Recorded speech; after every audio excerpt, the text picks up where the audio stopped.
look at the numbers, and I believe in data and science, and I know that that escapes a lot of people in this chamber. But the numbers are clear that specifically Black women have always struggled when it came down to the maternal mortality rates in general.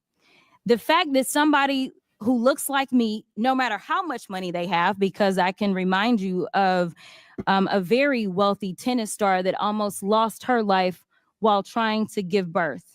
Some things I honestly just don't think should be partisan. And frankly, I do believe in privacy because honestly, I don't want none of y'all making decisions if I ever end up pregnant and have to decide what it takes for me to save my life. I'm dead. So you don't want men in your locker room, but you open the door to your gynecologist. Guess what? My OBGYN is a woman. I will not let a fucking man look down there as a fucking OBGYN. You see where I'm coming from? So listen, see, unless you know, right, the traumas, what triggers a woman that has been through sexual abuse, you can't talk. And if you talk on their behalf or say how they think and how they're feeling, do you know what you are? And I don't care what you call yourself or how you think that you may be. You could say that I'm the best person in the world. Something up there in your head, right? It's not flicking right. It's not working right. Something is off. You see where I'm coming from? So can't no man ever, ever tell a woman how she is triggered being around other men. Because as a survivor, right? The only man I feel comfortable with is the man I had kids with. I don't feel comfortable around no man or other man, and I don't feel ashamed to say it. Not one fucking bit. And if anybody else feels some type of way, that's on them. See, once again, for those that feel offended, that feel some type of way, why a lot of women, right? Especially the woman that brought out the poem, Man versus Bear. And a lot of men feel some type of way. Oh, y'all prefer to be with a bear than over a man. Well, Lee, you see, when we enter a bear's territory, we know we're going to be eaten. It's our fault. But when we're entering a man's territory, we don't know what's going to happen. Especially when you're invited and they pretend to be nice and it turns out to be a monster. And I'm trying to say this the best way possible, right? Because I don't want another strike on my channel. This is the nicest I've spoken, right? Since I've had this channel, right? Because listen, on my other channel, I went all out.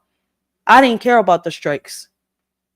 But I'm going to continue to give my message and I'm going to find ways to pass my message. Like, right is right at the end of the day and wrong is wrong. So for people out here that could say, oh, women are going to feel like this, you fucking right. There's a reason. There's a safe space for women that have been through this, and not just women. There's a safe space also for men that have been through sexual abuse. They help them overcome, their situations in their own way. Because believe it or not, the men and the women deal with the traumas differently. We don't deal with it the same at all. But let's continue, right? Let's not turn this into, a sexual abuse topic, right? Because that'll be a topic for another live. Anybody wishes to come up and really have a conversation on that subject and keep it respectful, right? I wouldn't mind having that type of panel. But right now, we're talking about the civil rights, right? I just gave an opinion on what was said because it was true on what Miss Mace was saying. Even though Miss Mace got a little like, damn, I want to know what triggered Miss Mace in this conversation, but I kind of get it. I think I kind of know. But shit, we'll figure it out. I'm not saying that Crockett is not legit. I'm not saying that the lady is legit. You see where I'm coming from? What I'm trying to say is that she's wrong on that part. And like I tell people, unless you've been through that trauma, you can't say shit about that trauma. At the end of the fucking day. And that's a trauma that us survivors, surviving warriors, wish on nobody. That's not something we want anybody to ever deal with. Ever. The pain that we carry, we wish it on none. But let's continue. Let's hear what Miss Crockett got to say. My bad for the interruption. And I give the same opportunity for other women in this country to make decisions as they see fit. So while we look at how we protect women completely differently, I can tell you that at least in the 766,000 women or 766,000 constituents that I represent, I have had them come to me concerned about whether or not they could survive childbirth. But I have not had a single person in my district tell me that they were concerned that they may be raped by a trans person. So if there is an issue to solve in this country, the problem isn't that they're concerned. They're going to be nobody walks around saying I'm concerned, because that's not their thought.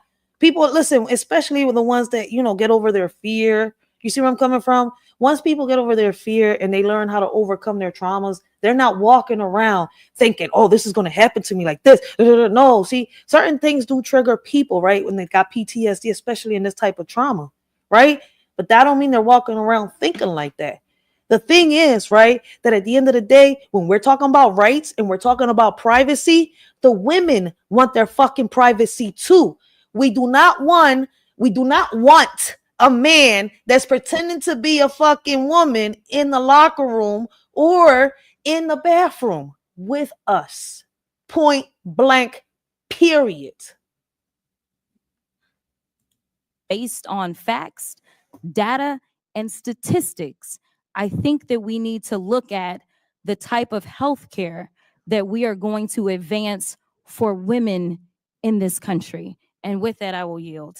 All right, gentlelady yields back. We're going to now go into the 15-minute cap. Chair recognizes